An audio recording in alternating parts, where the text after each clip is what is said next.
मैं एक कश्मीरी पंडित हूं। भारतीयता की भावना का सच्चे मन से विश्वास करने वाला, इस देश का एक शांतिपूर्ण, अहिंसक, धर्मनिरपेक्ष, शिक्षित, कानून का आदर करने वाला देशभक्त नागरिक। 26 साल पहले आज ही के दिन मुझे अपने घर से बेघर कर दिया गया। ये मेरी कहानी है। 1999 के शरद ऋतु के आते आते कश्मीर में आतंकवादियों का बोलबाला था।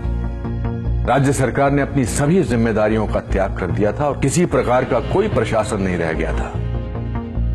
आतंकियों के फरमानों ने कश्मीर घाटी को अपने लपेटे में ले लिया था। ऐसा लगता था जैसे भारतीय होना मानो एक गाली हो। आतंकवादी हिट लिस्ट जारी करने में लगे हुए थे। हर वो शख्स जो भारत समर्थक था उसे मुखबिर करार दिया जाता था। उसको मारना जिहाद था और पुण्य भी। प्रमुख कश्मीरी पंडितों को पहले से निशाना बनाकर मारा जा रहा था। सामाजिक कार्यकर्ता टीकालाल टप्लू को सरेआम दिन दहाड़े श्रीनगर में मारा गया। नीलकंठ गंजू को करनगर में मार दिया गया और उनका शव सड़क पर कई घंटों तक पड़ा रहा। वकील प्रेमनाथ भट्ट की बेरहमी से दक्षिण कश्मीर के अनंतनाग क्षेत्र में हत्या की गई। अनगिनत अज्ञात पंडितों की निर्मम हत्याएं की गई। संदेश स्पष्ट था। 4 जनवरी 1990 को आफ्ताब समाचार पत्र में हिजबुल मुजाहिदीन ने प्रेस विज्ञप्ति प्रकाशित करके सभी हिंदुओं से घाटी छोड़ने के लिए कहा। एक अन्य समाचार पत्र अल-सफा में भी यही प्रेस विज्ञप्ति छपी। जल्द ही यही नोटिस कश्मीरी पंडितों के घरों के दरवाजे पर चिपका दिए गए। 19 जनवरी 1990 की उस दुर्भाग्यपूर्ण रात में कश्मीर को ऐसा ग्रहण लगा मानो अंधेरे ने प्रकाश को अपने आगोश में निगल लिया हो। कश्मीर के हर कोने से, हर नुक्कड़ से, हर सड़क से, हर बाजार, हर गांव से ऐसी आवाज बुलंद हुई जो पंडितों के लिए मौत का संदेश था। हजारों लाखों का हुजूम कश्मीर की सड़कों पर उतरकर जहरीले नारों में उद्वेष कर रहा था जो पहले कभी नहीं सुना था, ना देखा गया था। पूरे कश्मीर में मस्जिदों से घोषणा की जा रही थी कि कश्मीर पाकिस्तान बनेगा। मुजाहिदीनों की प्रशंसा में चारों तरफ गुणगान किया जा रहा था और भीड़ में खुले तौर पर बंदूकें लहराई जा रही थी। जागो जागो सुबह हुई, रूस ने बाजी हारी है, हिंद पे लर्जा तारी है, अब कश्मीर की बारी है। बार बार ये गाना मस्जिदों से चलाया गया। अगर कश्मीर में रहना है अल्लाह अकबर कहना होगा। ए जालिमों, ए काफिरों, कश्मीर हमारा छोड़ दो। इन नारों का सिलसिला मानो थमने का नाम नहीं ले रहा था।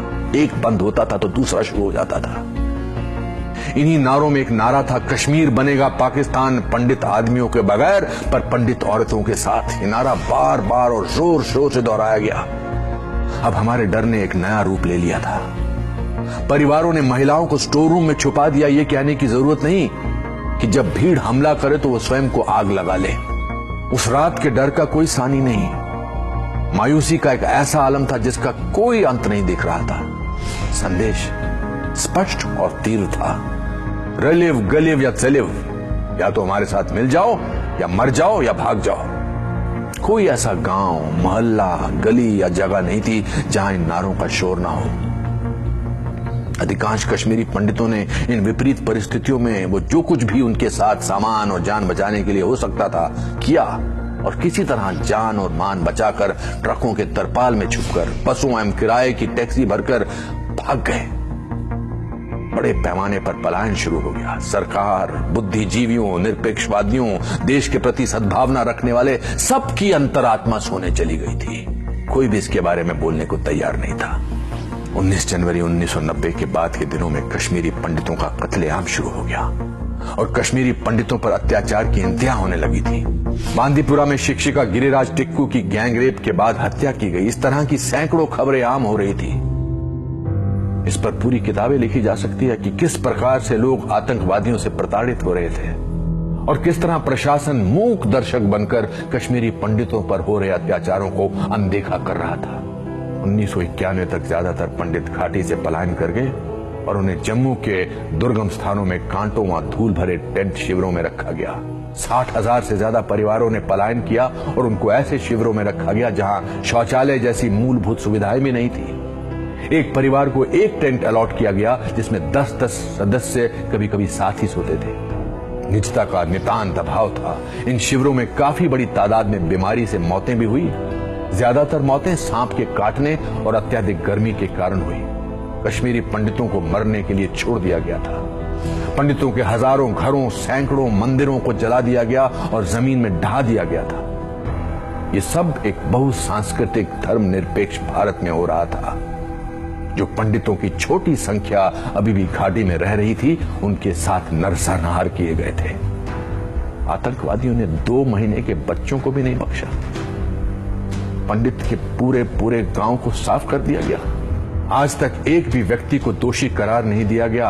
हजारों पंडितों की हत्या व नरसंहार की सजा तो दूर की कौड़ी है। किसी ने इस नरसंहार और पलायन पर कोई इस प्रकार की चिंता प्रदर्शित नहीं की। हमारे घर सूने पड़े हैं, मंदिर अपवित्र हैं, सब कुछ ढहने को है। 26 साल के बाद आज भी जम्मू के बाहरी इलाके में अपने देश में शरणार्थी के रूप में कश्मीरी पंडित अभी भी शरणार्थी शिविरों में रहते हैं, और जहां उन्हें ज्यादा सहायता भी नहीं दी जा रही है। आज की सोशल मीडिया की पीढ़ी में जब दुनिया में गरीबी बढ़ रही है और लगभग सब कुछ उंगली की टिप पर उपलब्ध हो रहा है, तब भी हमारे अपने देश के नागरिकों की उनके अपने देश में ही दुर्दशा बनी रहती है और उन्हें उनके हाल पर यूं ही छोड़ दिया जाता है। इस सब के बावजूद मैं आज भी उम्मीद करता हूं कि हमारे साथ इंसाफ हो। जय हिंद।